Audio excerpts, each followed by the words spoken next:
Hello YouTube, welcome back to my channel. If you're new to this channel, well, my name is Prince. So in this tutorial is a continuation of our Pandas series that we began earlier. So in this tutorial, we're going to be looking at how to get different statistical aggregate values from our data frame using our data frame. Okay, so this is what we'll be going over in this tutorial. I might ask I want to ask anyone who is new to this channel, this is your first time to view this channel, I kindly ask you to consider subscribing to this channel for such more content like this. So now let's go over some of the aggregate methods. Okay, so you just go df, make sure that you run your cell again. So I'll just go ahead and actually run my Jupyter notebook all over again. So I have run all cells, make sure that we have imported all the necessary libraries and variables are also defined. Okay, so now that you have done that, we just go df. So this way we ended from last time where we read a certain CSV file into a data frame in Pandas right here. Okay, so we called it a df, right? So that's the name of a data frame.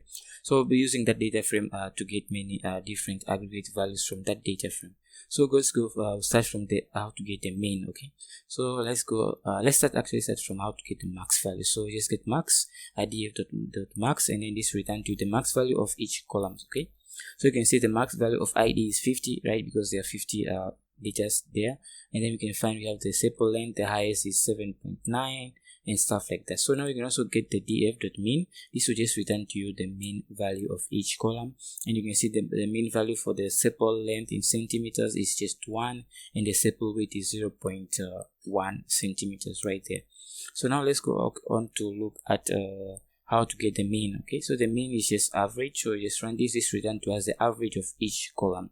Okay, so these are the average of each individual column within our data set. Okay, so now these values aggregate methods, they will only return for columns that have integer or float values. Okay, so if it has object value, you won't get it back. For example, if you look at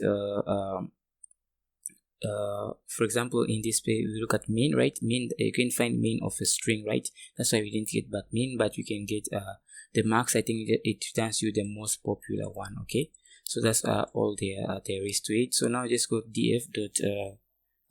So this return to us the median of each column. So median, and then I'll run that. You can see the median value of each column. So the median is just the middle value, right? So if you are familiar with statistics, so we can also get the quantile. So you can specify the quantile. You can just specify which quantile you want. For example, if I want the 25th percentile, I'll just go 0.25. So run this, and then I get the 25th percentile for each individual columns. I can also go the 50th percentile, run this, and I can get that back. Okay, so you can also go the 75th. These are the most commonly used percentiles, right? So you can get that back. So you can just get those values back just like that. Okay, so that's how you can get the different percentiles back.